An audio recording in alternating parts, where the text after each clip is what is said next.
Hi, everybody. Got a very interesting lesson for you today. I think you're going to enjoy hearing about. We're going to be talking about, um, in these next couple of lessons, the Antichrist and the false prophet. And this one, I'm going to be talking and teaching you about the Antichrist. A couple of things to know before we get started. When you look at Scripture, which we'll see a lot of them today, horns always symbolize kings when you're looking at prophecy. And the word beast, or beast with an S, refers to kingdoms and their rulers. So keep that in mind as we're going through the various scriptures that you'll be looking up today. The Antichrist is a political leader, the false prophet is a religious leader, and together these two will rule the world for a short amount of time. It's on the earth right now. He's on the earth right now. The one world government is already in the process of being formed. And we're seeing this play out in many different ways every day. And we just don't even realize it. The Antichrist in Scripture is called by many different names, all referring to the same person. If you look at 2 Thessalonians chapter 2, verses 3 and 4, he's called the man of sin or the son of perdition. If you look at 2 Thessalonians chapter 2, verse 8, he's called the wicked with a capital W. We would probably say today the wicked one, but he is called the wicked. In Daniel chapter 7, verse 8, he's called the little horn. Now, this is interesting because when you're looking at this prophecy that Daniel is explaining, there's a beast with 10 horns, and it says that a little horn, which would be a little king, rises up among the 10 and subdues 3 of those kings. He's making war against the state, making war against the saints will come out further down in that same chapter, but that's who the little horn is.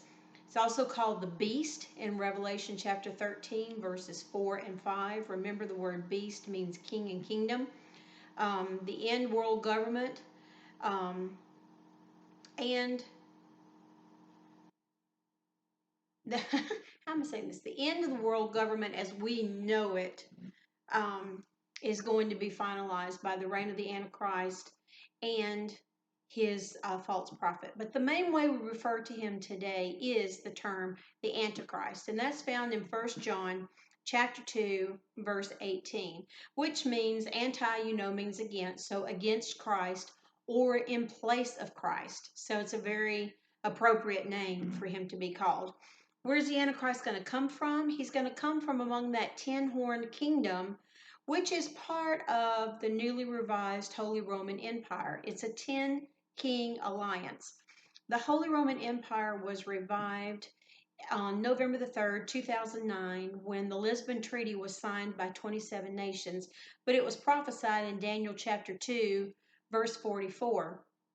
But God is going to come down and set up his kingdom, and it's never ever going to be destroyed again. So the Roman Empire was 197 BC to like 249 AD, but in the year 800 AD, the Holy Roman Empire was, I'm sorry, yeah, was begun by Pope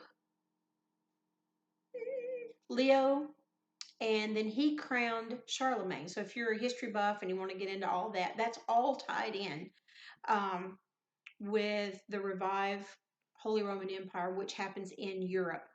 What's his kingdom going to look like? It's going to be a world government, a world economic system, or the term you hear in the news a lot today is globalization. That's all the forming of the kingdom that will be ruled by the Antichrist and his false prophet.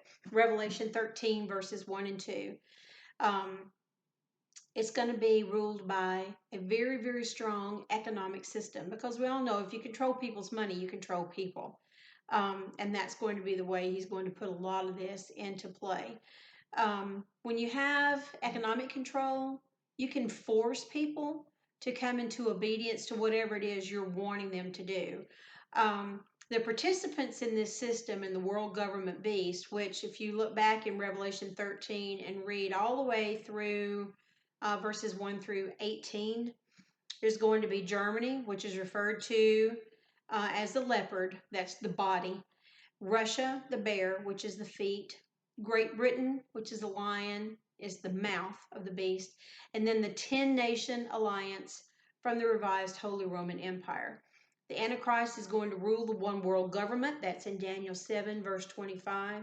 And his recognized reign is going to be what the Bible calls in one place for an hour, meaning a short time. All the other references refer to it as 3.5 years. It either says 3.5 years, or it says 42 months, or it says a time, times, and half a time. A time is a year, times is 2 years, half a time is a half a year. So they're all references to 3.5 years. Um, Things that will identify the Antichrist. These are very interesting and very obvious when you think of them in light of our world today. Well, they will be very obvious. The Antichrist is going to be a man. Daniel chapter 7, verses 24 and 25 tell us it is literally a man, not a kingdom, um, not anything else. It's going, not a system, it's going to be a man. He's going to confirm the Abrahamic covenant. That was given in Genesis 15 when God established Israel through Abraham and told them what their promised land would be. So the way the Antichrist is doing to confirm that Abrahamic covenant is with the signing of the peace agreement and the 10-nation kingdom, which means the Antichrist is alive now. We don't know who he is, and we won't know who he is until later. But he will be a part of the signing of that peace agreement, maybe in the people who come to the signing, maybe to the nations that are represented there at the signing, maybe the person who signs it himself. We just don't know at this time. But he is going to be there and be a part of that. He rises up among the 10 kings, again in Daniel 7:24 and Revelation 17, verses 12 and 13. He's going to uproot the 3 kings, as we saw earlier.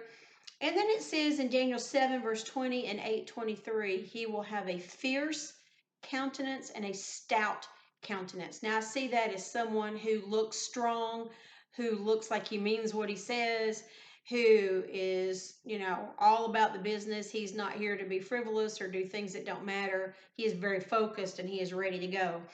The Antichrist is going to do what the Bible calls the abomination of desolation. This is when we will know who he is. Now, I'm saying we, and I don't want to get into pre-trib, mid-trib, post-trib beliefs of people, but one thing is for sure. People will be here on the earth when all of this is happening.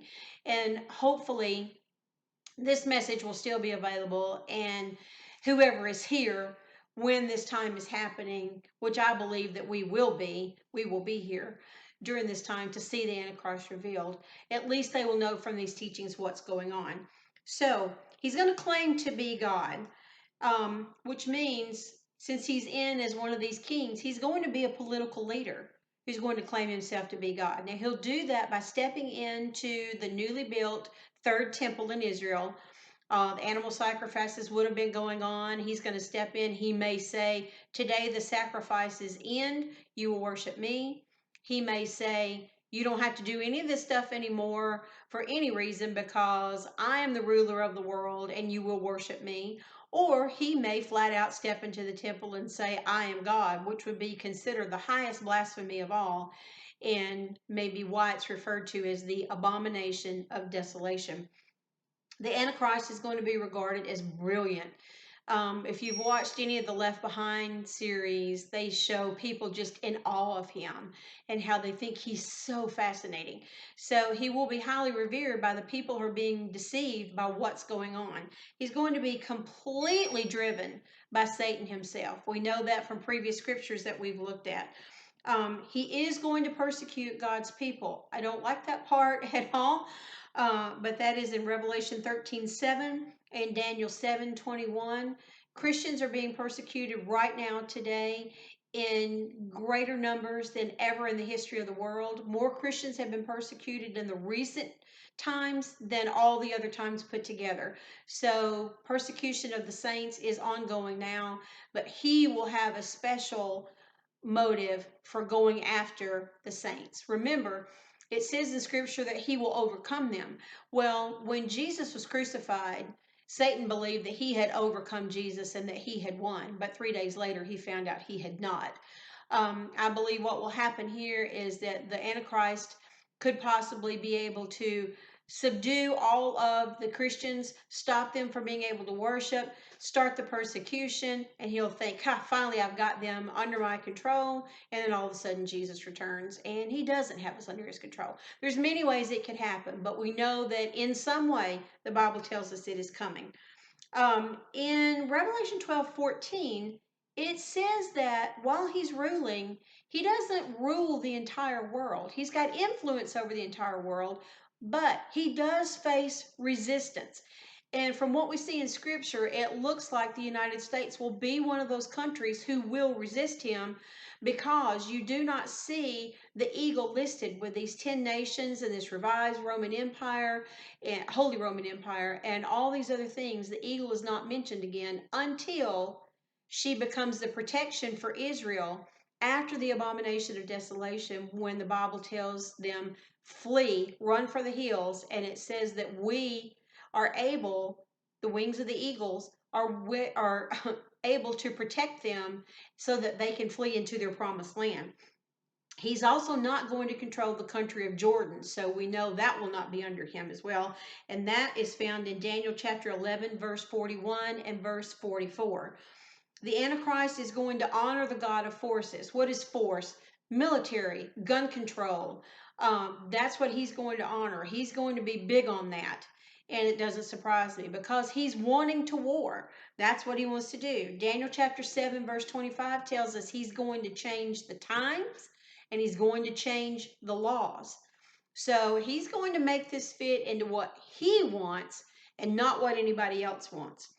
Now, there's an interesting scripture in Daniel chapter 11, verse 37, where it says the Antichrist will not regard the desire of women. Now, some people have interpreted that to believe that he's going to be a homosexual. But if you look all through Scripture, what was the desire of women? The desire of women was to have children. And if they had not had children, it was considered to be a curse upon them, or that something was desperately wrong because they had not had children. You would see women weep and wail to have children and cry out to God. So the desire of women is to have children. It's possible that since he isn't going to regard that at all, it could be like it is in China, where they are limited now to only having one child. So he's controlling the population that way. It could have something to do with abortion. We don't know, but we do know that it says he will disregard the desire of women. Now, it tells us, a lot of us are familiar with this, Revelation 13:18, that the number of his name is going to be 666. How that's going to be calculated, we don't completely know beyond a shadow of a doubt. There have been many theories of how you come up with that number, but I'm thinking of, how they're giving everybody an ID number. Wouldn't it be interesting if, in all of the ID numbers given all over the world, his is 666? I mean, it's going to be that. We just don't know how it's going to be that. And it's Revelation 15:2 calls that the number of his name. Now, the Antichrist is going to be promoted by a miracle working religious partner who's going to tell everybody to support him and to do everything that he says. And that's where the false prophet is going to come into play. I'm going to stop with our lesson right here because that's a lot to take in about the Antichrist. I want to encourage you to go back and look at all those scriptures, take this teaching, compare it to the scriptures, and see for yourself. Let God speak to your heart. Then the next lesson, we'll talk about the false prophet. Have a great day.